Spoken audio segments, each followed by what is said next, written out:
Hi there, this is Andrea Mowry of Dre Renee Knits, and today I am showing another demonstration on tacking down a collar, a folded collar. So I folded my collar and now I'm just whip stitching it into place so that it stays put. In the other video, which I'll link below, we brought the collar to the reverse stockinette side because we wanted that to be the wrong side of our cardigan.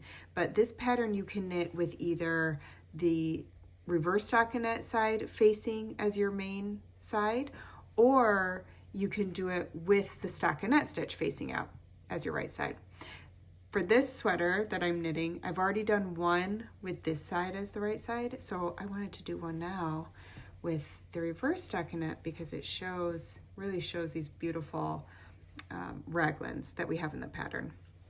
So I just wanted to do one more quick demo on this technique. Let's try zooming out a little bit there on this technique, so that if you are tacking it down to the stockinette side of your sweater, you still feel like you know what you're doing.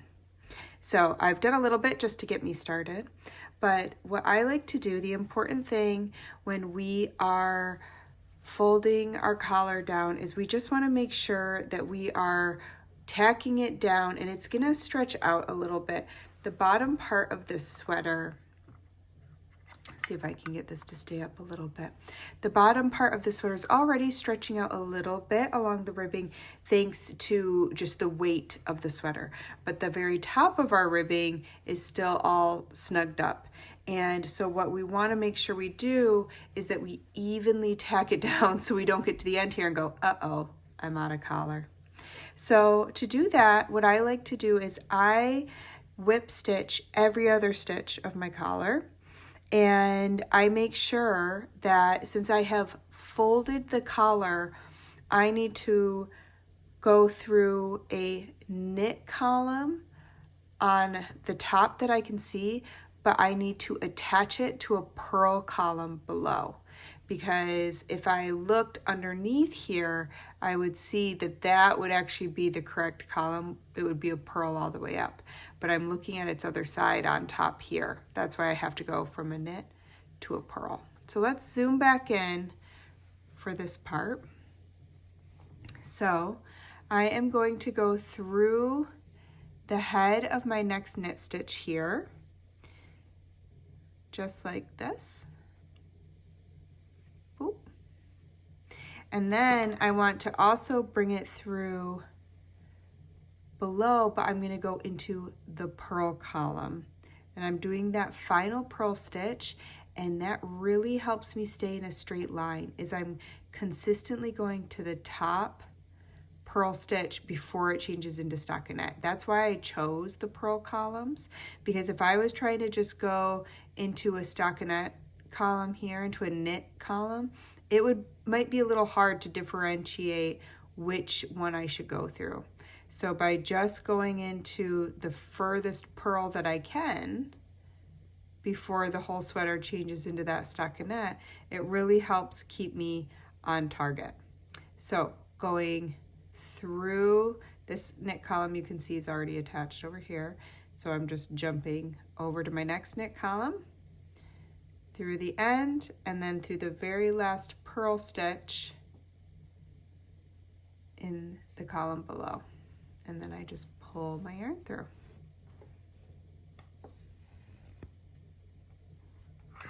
Okay, let's show that again a little quicker.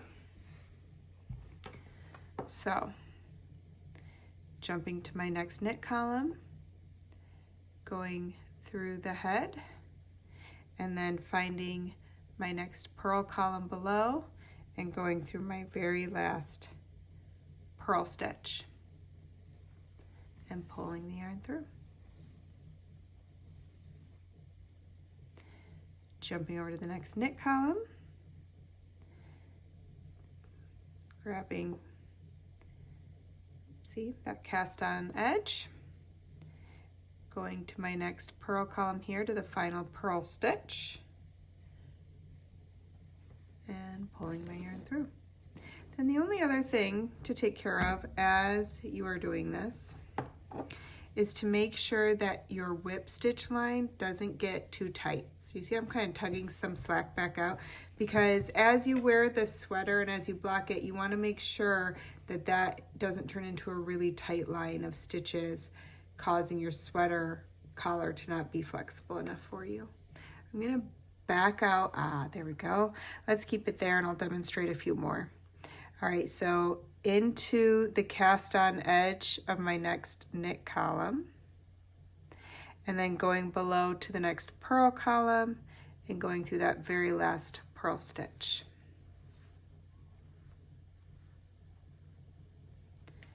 Knit column, cast on edge to the very last purl in the purl column.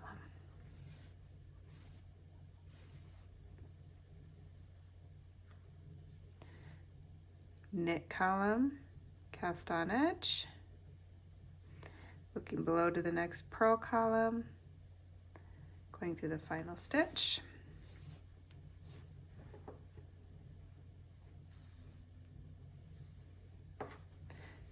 Testing my stretchiness, feeling pretty good there.